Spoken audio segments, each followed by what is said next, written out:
So, another Stapleton has been read. This time it was Last Men in London. Not Last and First Men. I got this this edition of the book, which has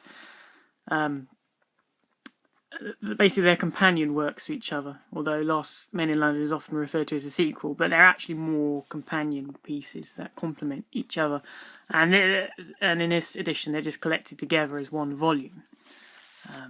But I only read Last Men in London because I had already previously read Last and First Men, and as you can see, I already have a copy.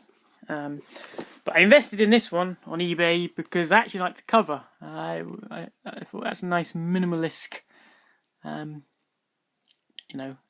summation of just something that is human but not quite the human we know. So a three-fingered hand, basically. So yeah, and it was actually cheaper than buying the single edition Last Men in London. So I got this one instead. Okay, so what did I think of Last Men in London? I was hugely surprised by it. I really was. I wasn't expecting much.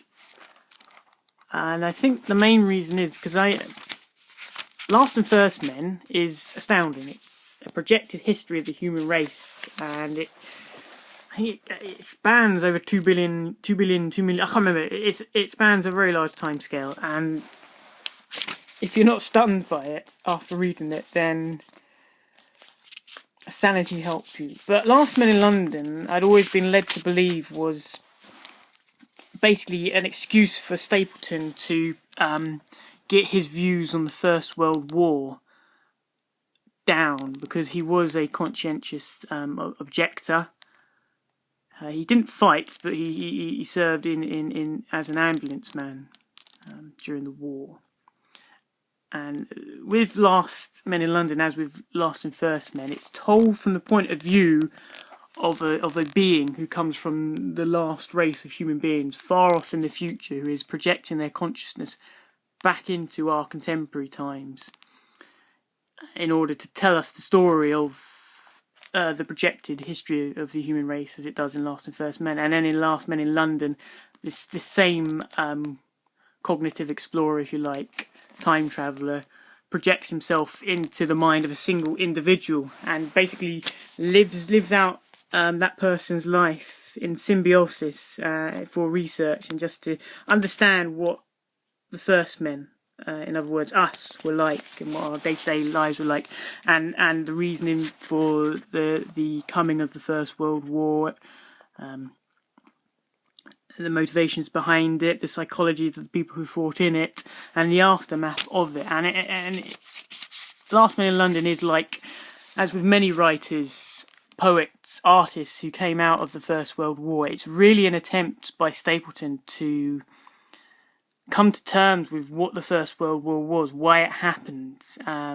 Basically an attempt to justify it, in a sense, to come to terms with it. I mean, another writer who did exactly the same thing that Stapleton did on an equally vast scale is J.R.R. Tolkien, when he created Middle-earth, Lord of the Rings, The Hobbit, The Silmarillion and all that. I mean, the first writings he put down on paper about Middle-earth, he did while fighting in the trenches.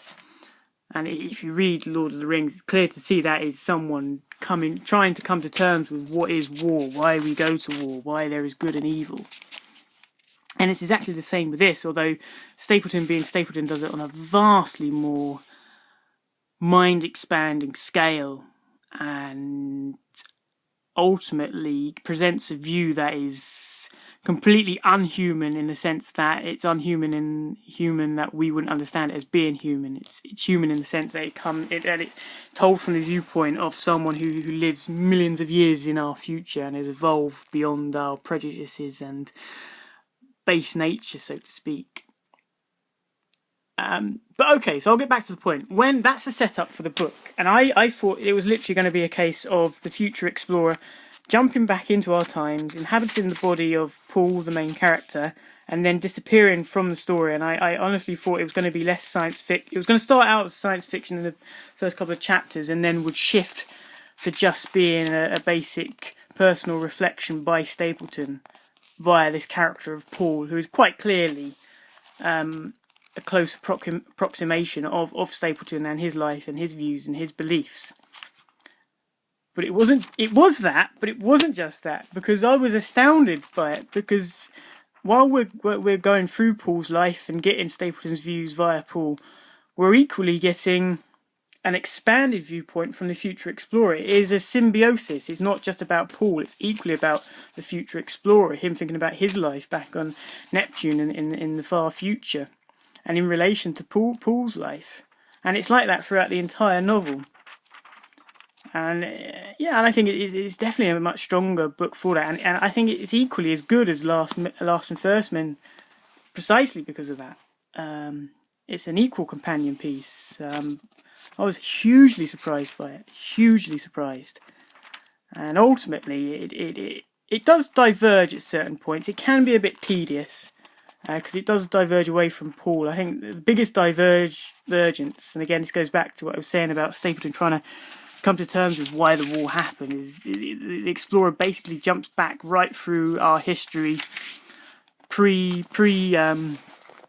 higher function human beings, back to apes, back to thousands and thousands of years ago, and basically just looks at the basic animalistic drives that lead to warfare, and brings it right up into the present day, and uses that to justify why the First World War happened. So Stapleton doing what Stapleton does best, and I mean, I think from this novel, more than any other of his works I've read thus far, you really do get a sense of the philosopher and the psychologist that Stapleton was. I mean, these are two areas he was very knowledgeable about, and in this book you really see the interplay between those two areas being applied to our contemporary world. Well, not our contemporary world, but a world that is, it's only 100 years ago. It's not millions of years in the future, so we can still identify with it because of that.